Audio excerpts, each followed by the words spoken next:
Hey, Strick, have you ever thought about starting a podcast? Oh, man, what a great idea. Over 1 billion people listen to podcasts. There is a lot of money out there. And when you do a podcast, people see you as the expert in your field. You can cast a wider net. I love fishing. You actually cast a wider net. Yeah, actually grow a community of fans that will promote you. Well, what's cool? People listen in their car, in their house, while they're cooking. They just do it when they're doing other things. So, you can get all over the country, everywhere. I mean, it's kind of an amazing idea. This sounds like a commercial for TurnKey Podcast. Is that what this is?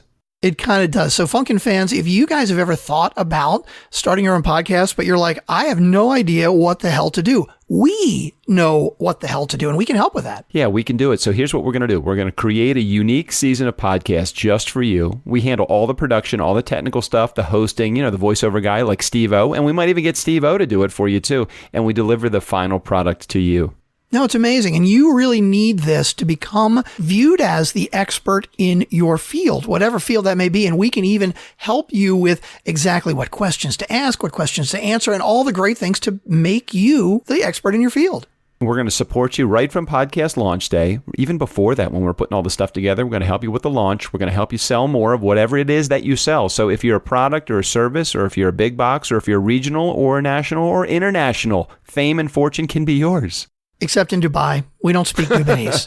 Oh, that's true. We don't. We can't help so with here's that. Here's all you need to do. All you need to do is show up. Oh, well, you got to pay us too, because that's a part of the process too. Details.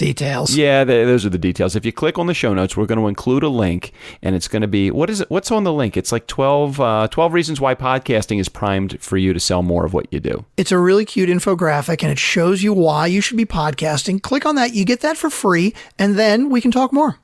All right. TurnKeyPodcast.com. You're the expert. Let us help you prove it. That's a great tagline. That is a great tagline. If you think their grammar's bad, wait till you see them in person. Here's what's coming up on the Nice Guys today. Where is the user-friendly gym? The unuser-friendly gym? Where is the lazy gym? That's the one I want to join. I want the gym where I can get in shape without even having to go. Where is that gym? I want to pay for the gym I don't need to go to. Wow. Okay. That's great. He actually put in the letter, I appreciate you telling me on 3 different occasions that I was not under investigation. He fucking wrote that in the letter to Comey. He's like, hey, dude, by the way, you know what? I don't like the way that you handled Hillary. You're a fucking grandstander. This has nothing whatsoever to do with the investigation to Russia. But by the way, I appreciate you telling me 3 times that you were not investigating me for Russia. He fucking writes it in the... Oh my God, it's so wrong on so many fucking levels. How can you say that? The Nice Guys on Business podcast needs your support. This show doesn't just happen all by itself. There's a lot that goes into it. I'm sorry, I can't read that. Not without laughing. I mean, seriously, this thing runs itself. It's not like you plan anything. Oh, okay. Back to the script. Please go to patreon.com/NiceGuys. And for as little as $2 a month, you can help the guys keep the show going. Thanks for listening. Need an education on how to grow your business? The Nice Guys are here to help. Learn about great customer service, networking, and how just being nice can help you prosper. Now, here are your hosts, Doug Sandler and Strickland Bonner. I keep putting Doug's hand down. He puts it up, I put it down. It's the way for me to determine if you're actually looking at the screen. I can put my hand up. It's the greatest. We have to take a screenshot of that and use it as the cover art at some point, because the hand up is the best icon ever. It's this beige hand, and it's so racist. Well, it's like yellow, actually. It's just screaming racist. It's screaming at me. I am a racist. I am a racist. Oh, Did we God. start the episode? Have we started the episode? Oh, I don't care. Welcome back, FunkNfans. My name is Strickland Bonner. On the other side of the microphone, Mr. Doug White Yellow Hand Sandler. Yes. I feel as though things in the year 2017 should be different. I want a choice of what color hand I would like to raise. God. I would not like to raise my white hand for just a moment. Nor my beige hand, as it is noted on the Zencastr. Yes, and by the way, for those of you who don't know, we are speaking specifically of raising the hand on Zencastr, not Doug's actual hand. No, that's as lily white as it could possibly be. All right, let's get to the housekeeping right away. First of all, if you're downloading on Overcast, recommend every individual episode. Press a little button, recommend us on Overcast. We need to beat Tim Ferriss, and you can win $100. Oh yeah, all of that's good stuff. And if they register on our text to sign up, right? Is that right? Have I said that right? Text to sign up? I don't know. Text to join. I think that's what it's called. Text to join. Here's how you do our text to join. Text the word NiceGuys to 31996. Text the word NiceGuys, NiceGuys, no spaces, to 31996. If you do that, we'll enter you in a drawing to win a T-shirt. We're giving away a T-shirt every week. Also, we're going to give you information about how to actually win $100 and have me go and see Tim Ferriss and get my microphone in front of his face. Sounds a little obscene to put my mic in his face. It kind of does. Yeah, kind of does. I don't even like that idea. Now you're going to do the promise statement, and then we're going to get right to topics. Our promise statement is to provide an experience that is educational and adds value to your life. We would like to be able to do that. If we are not, if we just think that you want to hear from us, or we want to hear from you, we would love to hear from you. At DJ Doug is my Twitter handle. Strix, oh fuck Strix, he's never going to respond to you anyway. Just check me out. At DJ Doug is my Twitter handle. Just get to me on Twitter. We would love to be able to provide that educational and learning experience, and we want to be beneficial to your entire life, even the lives of your children. But not educational. No. You took that out of the promise statement. We're not educational anymore. No. We definitely want to make sure that you know that we just want to provide you an experience that is beneficial. Entertainment. An experience, not even an entertaining experience, just an experience. We're just going to be, we're the nice guys. That's the whole promise statement. We're the nice guys. We are. And sometimes we're not even that nice. That is kind of funny. The promise statement. Hey, we want to provide an educational experience. No, we're not educational anymore. No. Okay, well, we're just the nice guys on business. We don't really talk business anymore. Okay, our promise statement. We're the nice guys. Okay. And you know what? With all the shit we're taking out, we're not even that fucking nice, right? So we're just the guys. That's true. I was thinking that we really need to change the intro a little bit. I know. Yeah? It's taboo. It's been like an institution. The Steve-O intro. I want to keep Steve-O doing it. I listened back to it and it says something about networking and all that other stuff. And I'm like, we really haven't done that in a really long time. We should just have a really fun, entertaining, and a learning experience style of intro. What do you think? I hadn't really thought about it, but you're right. I mean, we did record that. Yeah. That intro was basically describing what we do on the show, which was 2.5 years ago. Yep. And I think the original introduction, maybe you could play that back today. Where's Mar? We need Mar to write us up a new one. Do the original intro where Steve O'Brien calls me Doug Sander.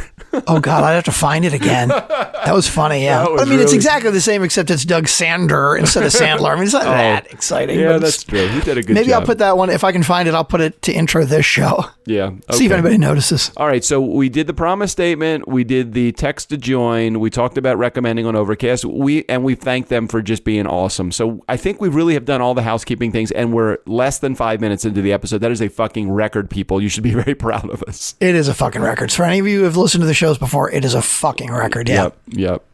Hey, speaking of which... it's time to spin the wheel. Don't get off on another tangent. I listened to that podcast. I can't... What the hell was her name? She has like this daily show... Andy, oh yeah, because she surpassed our numbers because she does it every day, including weekend. Ashley, she's Chicago, right? Yanello. Yeah. Ashley Taylor Yanello. Yeah, and you're only saying she surpassed her numbers, meaning she surpassed our episode count. Episode numbers, yeah. Okay, not our download numbers. I have no idea. Come on, Ashley's ahead of us too. No, I don't know. I don't know number of downloads. I don't know. I'm going to look her up again. God, I'm very curious what her download numbers are. What made you think of her? Because I listened to her show. Oh, really? Yeah. She's still doing it? I had subscribed to her show and I hadn't listened in months. Yeah. She's still doing it. Still as fucked up as ever, man. Really? Yeah, I don't think she listens to our show anymore. So free reign. Yeah, are you sure? Throw darts. No. It might be. Has she yet earned a spot on the show? I mean, shit. She has done over 400 fucking episodes. Don't you think? I mean, well, now she's apparently called Daring Ashley, because it was like Real Talk with Ashley or something. Yeah, and I think when we were first chatting with her, I mentioned her, hey, there are like 10 other podcasts called Real Talk already. I guess she finally got around to changing it. Oh, wait a minute. Start your podcast. Ready to finally do the damn thing and start your podcast? Is she offering the same service? Make your podcast happen. Ashley Taylor. I'm super excited that you're interested in learning about starting your own podcast. What? Apparently she's offering these services now too. All right, Ashley Taylor Yanello. She must be a listener to our show because we've given her some ideas. This is good. She's stealing our ideas, right? Yeah, high vibe like what, right? That was it. I'm like coming back to the present. Real Talk posted on May 13th. Ashley? So I guess Real Talk is still her blog. Yeah, okay. I guess. I don't Motivation know. I don't know. on. I don't even know necessarily why I brought her up other than I just listened to an episode that she had. And I give her props. To do a daily podcast, that's fucking ridiculous. And if you're only recording one a day too, I mean, Strickland, at least we batch record. True. But and she does do it, like, at least when I was listening before, she would be like, hey, I'm recording my episode for tomorrow, like every fucking day, which is crazy. No way. Like, she's up to episode 412. No, you want to hear a really interesting show? Let's just call it that. Tune in to Ashley Taylor Yanello's, what's it called? Real Talk with Ashley? Well, it used to be called Real Talk, and it looks like her post says Real Talk, but now it says Daring Ashley. No, I guess the podcast is still called Real Talk. Yeah. So she didn't change that name, even though there are 10 other podcasts called Real Talk. But hey, that's okay. Okay, we've done all this our is Real Talk housekeeping. with Ashley. Let's get, we still have, just so Nice Guy community, if you have not listened to Tuesday, you missed probably one of the best episodes that we have ever done. Only because we had 18 topics. I think we got to one of them. Yeah, I think so too, yeah. We were just going off in 17 different directions. Okay, that was the show that we actually said at the end of the show. We think this was the most comprehensive on the rail show. But as I think back, that was probably one of the most fucking off the rail shows that we've ever had. That's saying a lot. That's a high bar to set to say the most off the rail show we've ever had. That is a high bar to set. Strick, I think we really need to spin the wheel, and we need to do it with authority. So, are you ready to spin the wheel? Did we only do the topic readings once a week? Yeah, we only do that once a week. I'm sorry, I got distracted. I'm going to send you a text right now. You'll see why I'm distracted when I send you this text. But anyway, let's continue on before you get too distracted. Okay, I am ready. Oh my God. Let's spin the wheel. Just spin the wheel. Oh, hang on. Now I got to actually find the wheel. It's a huge wheel, I had Strick. spun the wheel. I actually had spun the wheel, but I forgot what the topic was because you interrupted. That's okay. Oh, hey. Do the nice guys deserve a vacation? Oh my God. No. No? No. Is the question? Okay, I want to think about this. I mean, let's. Do we deserve a vacation? Have we earned a vacation? I would say no. We have not earned a vacation. Do we deserve one? Absolutely. We need one. What would you say? Oh my! It was your topic. What do you say? What do I say? Well, no, I don't think we need one. Just right? so Nice Guy community, just so you understand what's going on, Strickland apparently is very distracted by whatever text messages that he's gotten and has not forwarded to me yet. So I'm sending right now to you. Hey, is it another Lou Diamond text message? Hey, Lou, we know you're a lover of love listening to the show, but you got to stop sending us pornographic messages. I disagree. He doesn't have to stop sending me pornographic text. I'm okay with it. Totally fine. No. You know, everybody in my household, that would be me and my wife, Lou, have access to when Lou sent the message the first time, he sent a very interesting text message, and Lou, I'm going to let you cover your own ass. Anyway, his podcast name, this is a really cool podcast. If you want to hear Strickland actually do a amazing job with voiceover work, listen to Lou Diamond's Thrive Loud pod. It's Thrive Loud, right? That's the name of the podcast. Yes. So listen to us. I'm not opening up your text messages right now purposely, Strickland, because I can't get distracted right now. Oh, because you can see how distracted I got. It's a worthy distraction. Anyway, so where I was coming from, do we deserve a vacation? I'm listening to other podcasts, and they're like, hey, this is the end of our season, right? And there was a guy I listened to, and he says, hey, the end of my first season, episode 50, and he does one a week, right? So I'm like, wait a minute. So you're breaking it up into seasons and taking 2 weeks off? Like, how fucking nice would that be? You realize we have not missed a week in fucking 2.5 years. 2.5 years, not a week. And we are into 5 episodes a week now, Nice Guy community. You're aware of that. When we started in the beginning, there would have been, if we paused for a moment, it would have been okay. Maybe nobody would have missed it, or we could have taken the off days. We don't have any fucking off days because let me just say this for the record. We may batch record everything, but we're busy fucking every day, whether it's interviewing people, editing podcasts, actually recording the podcast 7 days a week. And on top of the fact that we both have other jobs that we do also. Yeah. So shit. what do you think? Do we take a vacation? I don't know. Let's. What do the FunkNfans think? Well, why would they think that they need a break from us? Like, if they can take a break anytime, just don't listen for a week or two, right? Right. Yeah, I guess we don't need a vacation. Okay, never mind. No, we have a consistent product that we need to give our listeners. I think that what would be the factor that would allow us to, what would be the bar that we would need to get to in order for us to say we've earned even just one day? Or Strick, have we ever even done like a let's get together to have like a congratulatory reward? When we get together, what are our meetings? They're production meetings. Yeah, right. But when we have those meetings, like you're saying, hey, should we congratulate ourselves? Well, let's see. On Patreon, we still haven't even made enough money to pay for the fucking show yet. So financially, no, we shouldn't do that. You know what? I'm looking at this from the wrong side. I said, do we deserve a vacation? Because you know what? If we ask other people's opinions, of course they're not going to say, hey, you should take a vacation. So let's take it from a different tack. Wait, I guess they're going to tell us that we should take a vacation because we've worked so hard for 2.5 years. No, because they're not. Why would they tell us that we should take a vacation? Because let's say you got two camps. You have one camp that's like, I fucking love the nice guys. I want to hear them every single week. And so, of course, they're not going to say take a vacation. Right. If there's a camp that says, hey, yeah, take a vacation, they can take a vacation from us anytime. Right. But then they choose when they decide not to listen for a week or two, right? So, all right. So what should we do? So, you know what? Okay. Instead of saying, should we take a vacation?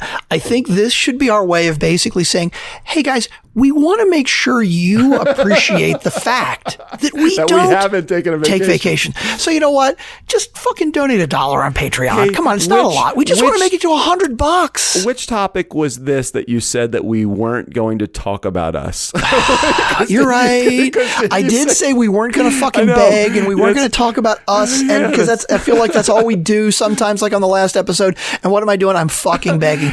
This wasn't where I was trying to go. Where were you trying to go? Because remember what you said to me last week that this was apparently, why didn't you just say this was going to be a turnkey commercial? And I'm like, I didn't realize until I got like 90% into it. Fuck, this is a turnkey commercial. In this particular case, you're 100% right. This is not a topic that's about us. And then at some point you turn the corner, you're like, contribute to Patreon. You know what? Touche. You're fucking right. And I totally see where you're coming from. Last week, I was like, dude, if this is where you wanted to go, you should have gone there right away. And you know what? I understand now that wasn't your plan. Right, Same thing here. Right. When I said the vacation, this was 100% not my plan. But you're right. This is exactly where I went, and I'm sorry. I'm listening back to that episode, maybe 4 or 5 days after we had recorded it, and then it actually plays. So I'm listening back to the episode, and I'm thinking, I'm right in the middle of my this is what I want to talk about, and what kind of value, our value proposition, because that was what we were talking about at the time, our value proposition. And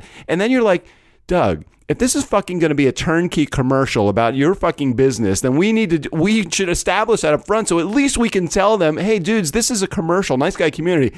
I'm like, you know, you were kind of rude to me. I was, and you're right. You know what? I totally understand now as I was listening back that wasn't your plan, that wasn't your intention. It just felt that way at the time. And listening back, I was probably a bit harsh, and I just did exactly the same fucking thing just now. You're exactly right. At the time, I thought you were right on point, and I'm like, shit, maybe I was that way. And as I'm listening back, I'm like, no, you were right. Damn it, he hurt my feelings. No, and you're right. It totally wasn't planned, and this wasn't planned either. But you know what else is really bad shit? Now that we're talking about it, right? Let's go. Let's keep moving.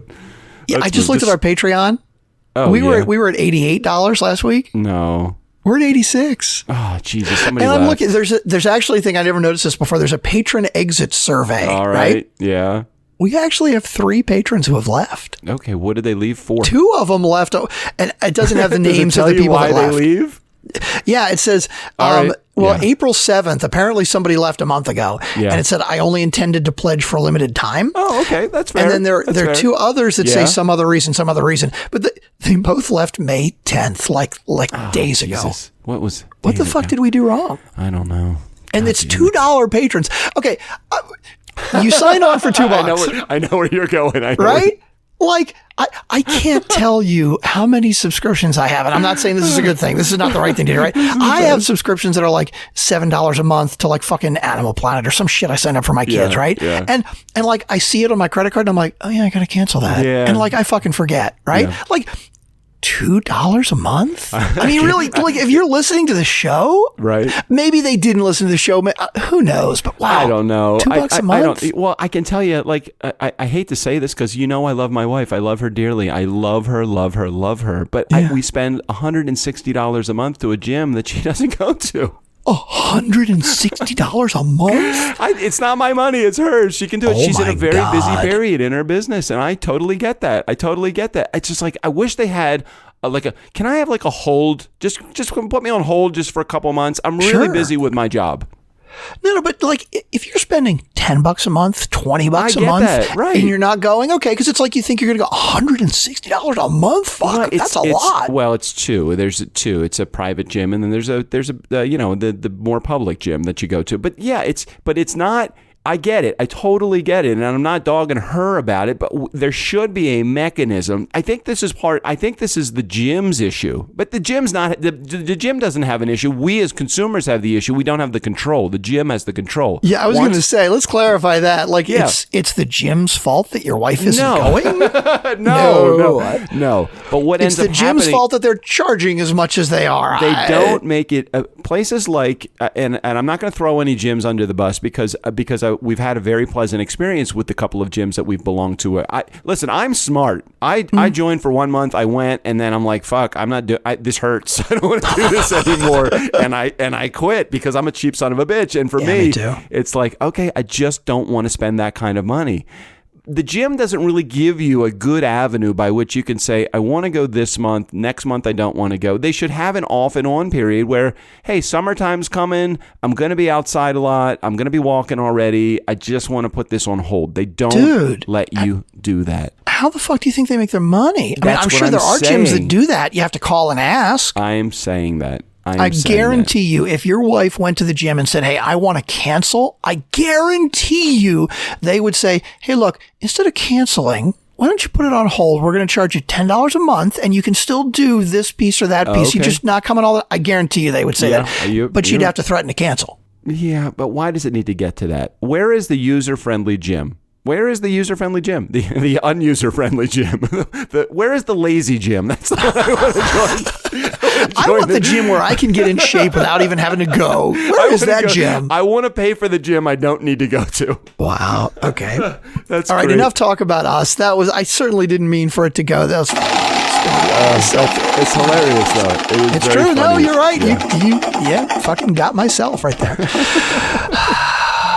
Oh God. What would we hit? I don't know if we want to go here. Politics, baby. Oh, God. I'm so glad this is your topic. And I'm going to be clueless about this. I'm going to try my best to chime in, although I have a feeling this is going to be an FBI-related conversation. Well, the first one, it's actually, it's like related, because I know it's going to go here. Okay. Health insurance, right?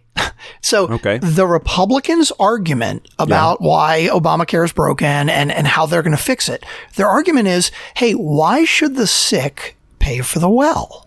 Okay, let me explain something, okay?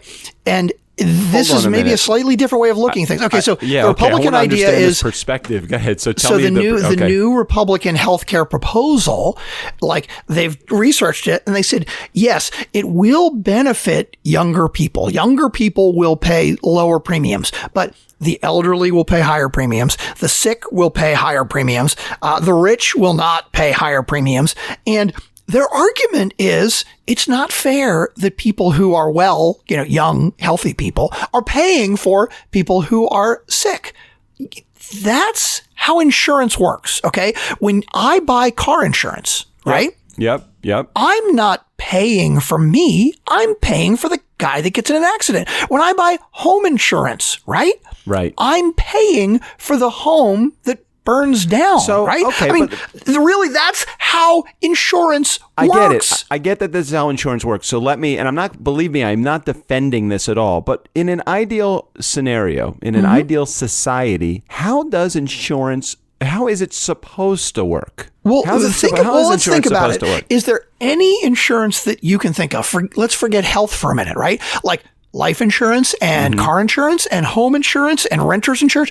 Any insurance you have, the nature of it is that you are paying a premium for something that may happen down the road. I have an idea. I really do. And I don't know, I'm sure this has been thought of before, and this is not a funny idea. This is the reality of where I've seen insurance go for me, is that my healthcare premiums have skyrocketed. And because I'm self-employed and my wife is self-employed, we both pay that out of our own pocket. It's very expensive. And same with my kids.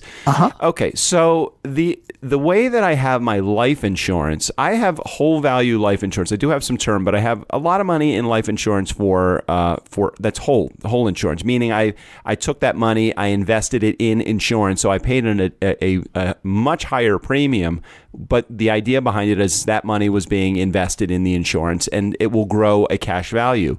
Is there a way to have whole value health insurance? It's an interesting idea. Yeah, because like right now, I don't know, the exact numbers. I think it's several $100,000 I have of whole life insurance. So what I've done is I've put money. Let's say it's $400 a month. I don't even know what the premium is. I've paid since 1991. I've paid $400 a month. So that's a lot of money to pay for a very long time. Correct? God, yeah. Yeah. So I paid that money in, but at this point, I actually could stop paying the premium. And the dividends and the investment value and the value of that insurance would actually not go down and it wouldn't disappear. I can't get rid of this insurance unless I cancel the policy, which would be the stupidest thing to do. The insurance is going to retain the value that it's at right now, as long as the dividend is continuing to be paid by the insurance company. Yeah, but I mean, okay, I like the concept and the idea, right? I would pay $1,000 a month for health. If I let's say I self-funded my own insurance. Yeah. So I put $1,000 a month, which is about what we pay as a premium, $1,000 a month into my health insurance. At the end of the year, if I haven't spent it, it stays in the account. It's earmarked for health insurance. So the following year, I have another $12,000. I can't tell you right now. I have spent probably $1,000 a month for the last couple of years, and before that, it had steadily increased to the point where it was $1,000 a month. I've put in tens of thousands of dollars of premium. And I can't tell you the last time I've used any of that money. Yeah. Never. I don't even make a claim. I'm so irritated with the insurance process that when I go to the doctor, they ask me if I have insurance. I go, no, I don't have any. And I just put it on I have an HSA. I put a couple of bucks, and I put a couple of bucks extra every month into this health account too. I don't know if HSA, I don't even know what it stands for. Yeah, health savings account. Health savings account, right. And I think like $3,000 a year I put into that account. And that money, I just, like if I need glasses or if I go to the dentist, I don't even fucking do insurance because I have it because I have to have it. It's crazy. I don't get it. Okay, so but the insurance that you have, solution. Is it like that you're paying $1,000 a month in premiums, right? Is that really good insurance or is it really like stripped down basic? It's $1,000 a month. It allows me the opportunity to have a $7,500 deductible. Wow, that's a lot. Right? It's a high deductible. It's stupid. It's like, why am I paying $12,000 a year for some fucking ridiculously high deductible? So I get so ticked off. I don't even like to think about it. I just like, okay, auto withdrawal. Just go ahead and fucking take the money out of my account. Fine. Federal government, thank you for putting your fucking hand in my pocket. Not that you're taking the money from me to pay the premium, but you're making me pay the premium. If I choose to not have insurance, then okay, if I get sick, God forbid I die, I get cancer, something happens to me, and I don't have insurance, fucking sue me, okay, no, hospital? But no, here's the problem, okay, is that, let's say that happens, right? You decide not to have insurance, and you do get really sick, okay? They don't just let you die. You're going to go to the hospital, okay? You're going to get treatment that may cost hundreds of thousands of dollars. Yep. And somebody has to pay for that. So and that's what we're trying to combat. So it's not just the health insurance that we need to change. It's the whole fucking healthcare system that needs to be changed. Definitely true. And that was part of Obamacare, at least what it tried to do, right, was if everybody has a doctor, so let's say I am Joe on the street, right, and I have no health insurance. Well, presumably with no health insurance, I'm not going to go to the doctor regularly because it's expensive, right? So at some point, I'm going to get sick. It happens. We all get old. We're all going to get sick at some point.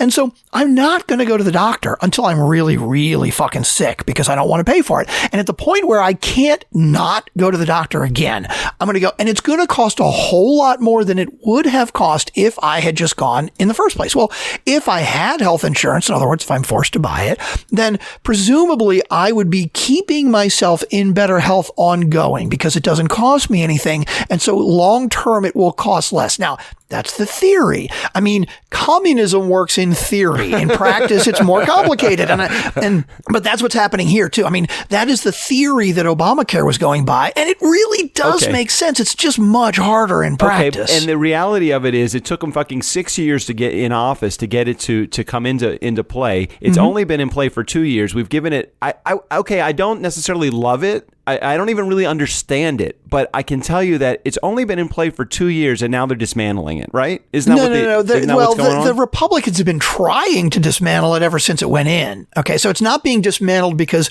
the world says, oh, it's broken, it's crap. It's because the Republicans have been wanting to do it ever since it's been in. So what do we do? I mean, the problem is that nobody has the solution. Is there a solution that everybody can live with? Is there a solution that people can get their head around and just say, you know what? Yeah, I guess we got to make some sacrifices here.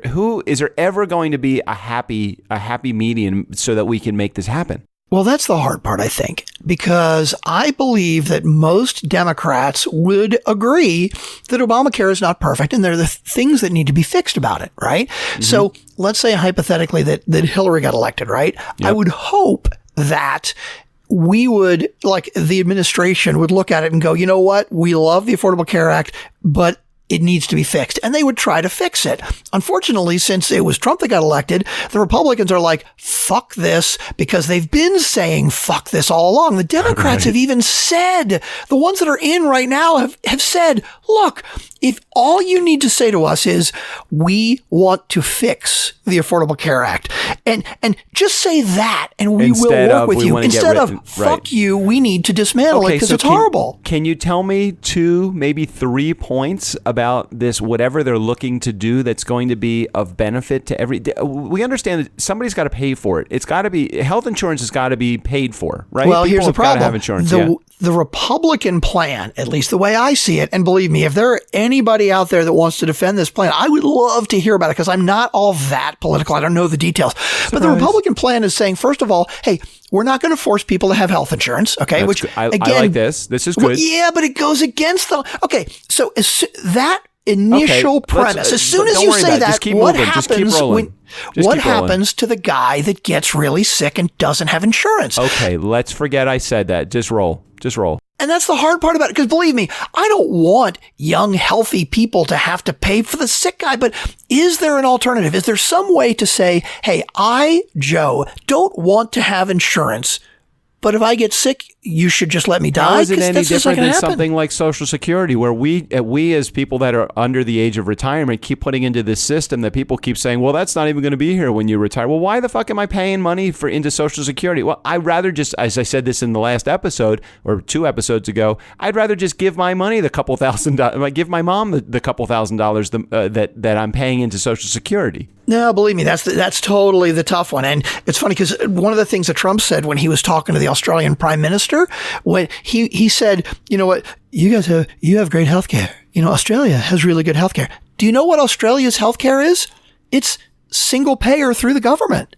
Basically, everybody in Australia pays 1% of their income to pay for healthcare. And if you make more than a certain amount of money, like if you're rich, you pay 2%. Okay. That's it. There's nobody that pays for healthcare because you pay for it within your taxes, just the same way that you pay for roads or the fire department or the police. All right.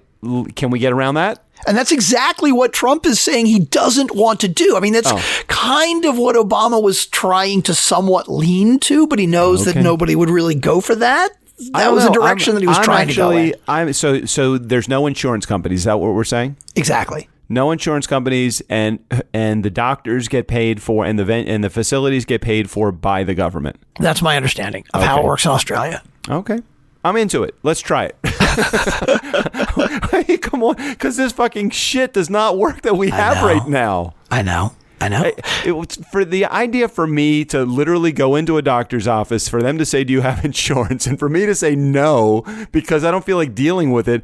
I'm paying $12,000 a year for insurance. I should proudly say, hell yeah, I got insurance. It's fucking the Cadillac of insurance. If I wanted to have really good insurance, it would cost me almost twice as much as that. $1,800 a month or something fucking nuts. For me to have and I'm in an HMO. I don't even get to choose where I go.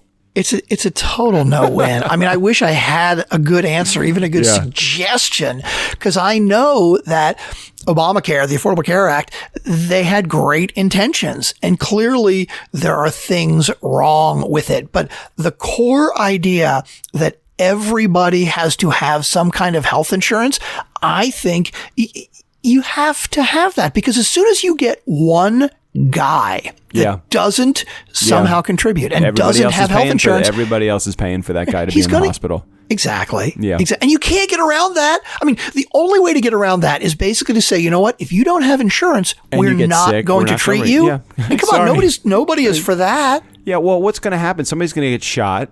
Right. A guy is going to get shot. He's going to go into the ER, and they're going to say, "Excuse me, you have insurance?" The guy's going to be unconscious. He's not even going to be able to talk. And then when he wakes up, he's going to say, "Oh no, I don't have insurance." Right. You know why? Because I'm a fucking drug dealer. I don't have insurance. I pay cash for everything. And nobody is going to support that idea. So if you do not support the idea of turning someone away who has no insurance, then you have to support the idea that everybody needs some kind of insurance. All right, you've won me over on that argument, and at this point, probably everybody that's in our community is yelling at their speakers, "Shut the fuck up about insurance." Okay, so again, I don't know if I should get into this. I don't know. Do we have to talk about another Trump topic? Jesus, he fucking fires the head of the FBI. You open that up. Oh my God, he fires Comey. Okay, I got to give you the quick version of this because it's so ridiculous. I can't even believe it's really happening here in the United States. Nice guy community, this is a 30-second version of why Trump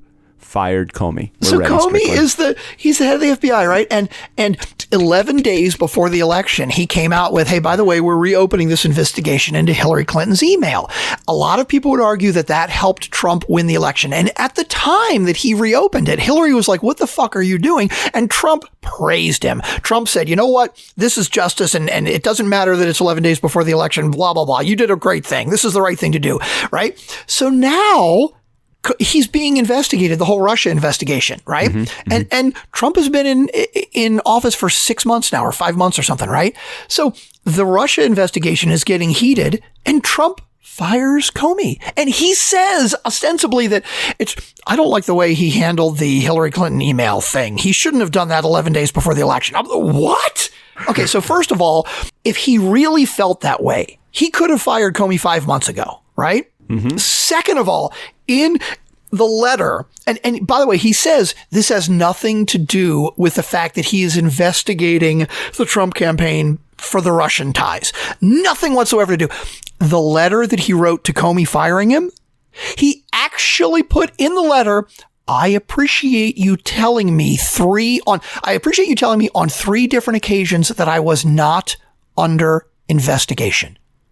He fucking wrote that in the letter to Comey. He's like, "Hey, dude, by the way, you know what? I don't like the way that you handled Hillary. You're a fucking grandstander. This has nothing whatsoever to do with the investigation to Russia. But by the way, I appreciate you telling me 3 times that you were not investigating me for Russia." Hey, he fucking writes it in the... Oh my God, it's so wrong on so many fucking levels. How can you say that? You know when ESPN has the Sports Center and they do like the minute in review and all these things, and when that minute is over, they just have to go on to the next topic. You need to go on to the next topic. So you're saying you need to spin the wheel for me. I just need to let this go. You just need to let this go. It's unbelievable to me, but you're right. I guess I just need to let it go.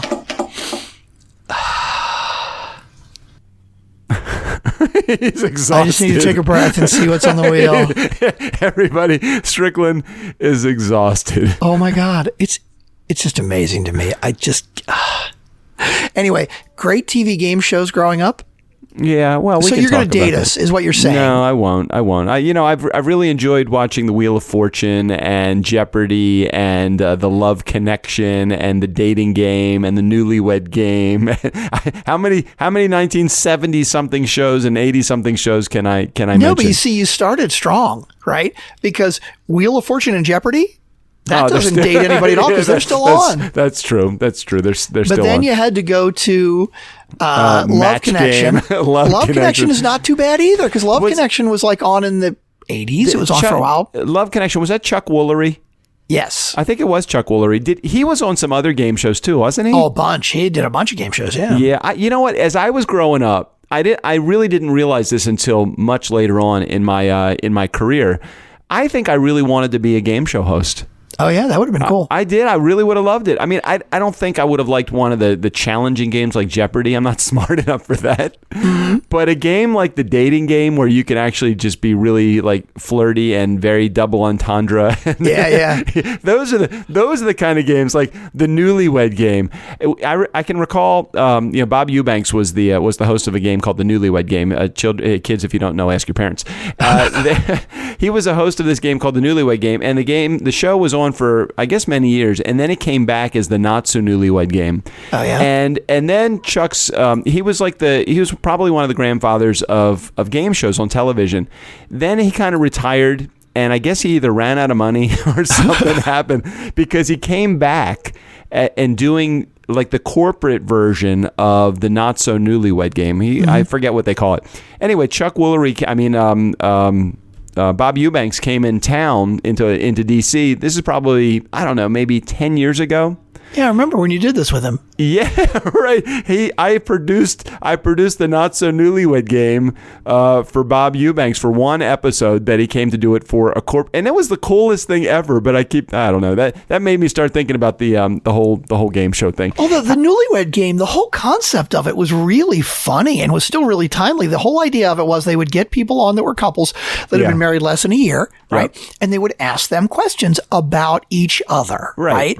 And it would be all kinds of questions that would possibly, have little sexual innuendos and stuff. And the answers were funny. It's like, how well do you really know your spouse? They try to get them to argue all the time. Oh yeah. I mean, it's a concept that could totally work today. In fact, it has one of the great game show outtakes of all time. It was like the misunderstood question. I don't know if you've heard this one before. I think I have. What do you remember what the question was though? Well, so they base the way the show works is they ask each half of the couple the same question, but they ask them privately of each other, right? And so one of them they ask in private and they write the answer down on a card and then they bring them back in, and while they're airing, they ask the other one. And so the other one answers like off the top of their head, having never heard the question before. And the first one flips the card up and says, hey, here's how I answered, right?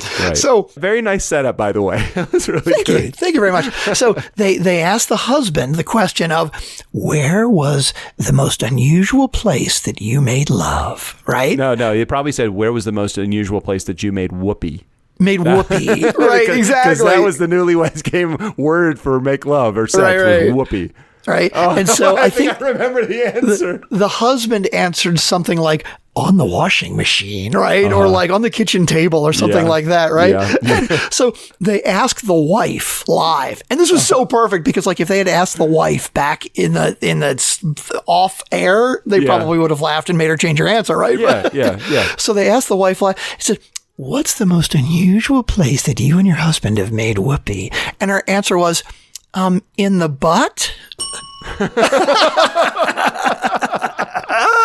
Ooh, oh yeah, God. that's a gotcha. Now, now I don't think the show was live. You know what? So. That deserves a sound effect from a slightly different game show. Go ahead. That's. I don't know if you can mix metaphors like that. You're mixing the game shows. That was from The Price is Right. Now we're going to totally mix metaphors with the match game too. So it's like this, Doug. The most unusual place that I made whoopee was the washing machine.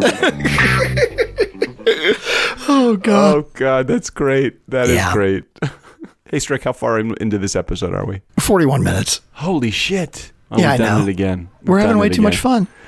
We really are. What was the... Hold on a second. I don't even remember who the fuck was on this week. Hold on a second. It is Elena Love, Scott Love, Noah Kagan. This is the week of love. It is. Yeah, Except the week of love already happened. Monday and Wednesday was Elena and Scott.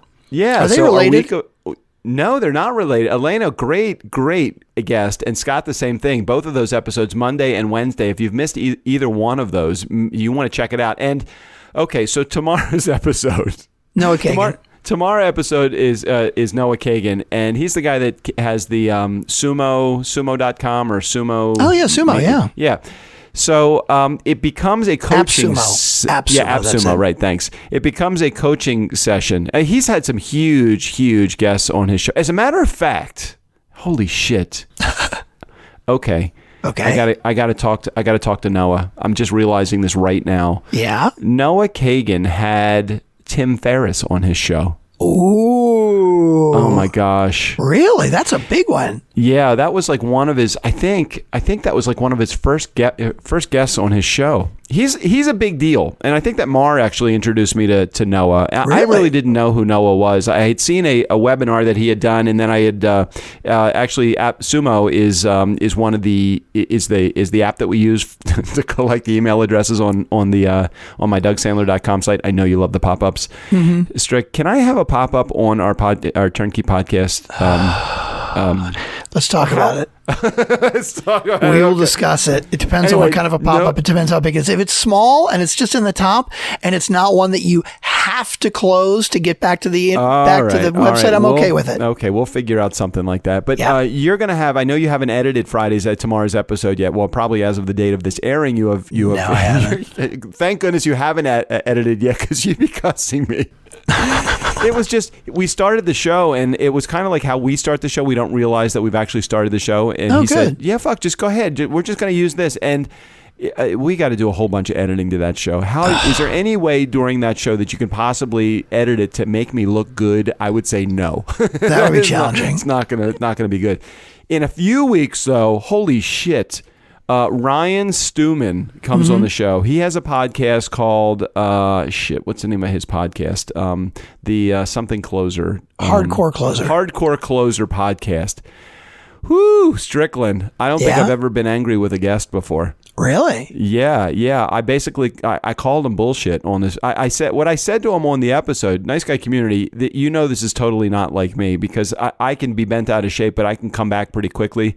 This guy was a total used car salesman on the show. Oh, I called him out on it. And we joked about it later on in the episode. So that's kind of like the teaser right there. We do get into it on the show, but we get together by the end of the show.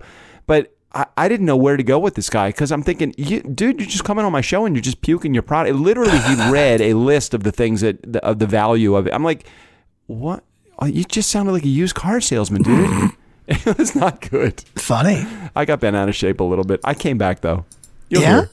You'll like that episode. Ryan. We can talk more as we get closer to publishing that one. Yeah. We definitely want to tease that one a little bit more. That was a fucking ridiculously unreal episode. You Nice Guy community, you are in for a treat. If you have friends that are salespeople, listen. And if you're a salesperson, you want to listen to this episode. It talks about the total opposite ends of the spectrum when it comes to how do you sell, how you close, how you develop leads. I might not be the richest person in the world, but I feel like I can go to bed at night feeling comfortable in my skin. Somebody texting you? You get text messages from now. Or are you drinking?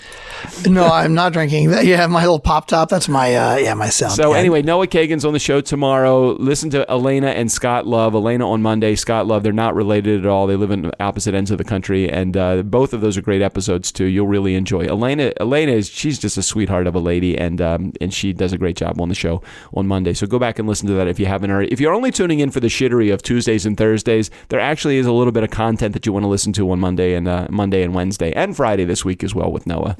Okay, then. I think that's it. So never underestimate the power of nice. Do you want to do the final line for us? And get us out of here? Hey, Steve O'Brien, go ahead and take us out of here. For the Nice Guys on Business, I'm Steve O'Brien. Fill up your week with the Nice Guys. The Nice Guys on Business are publishing 5 episodes a week. Isn't that against the Geneva Convention? Well, there's always money in the banana stand.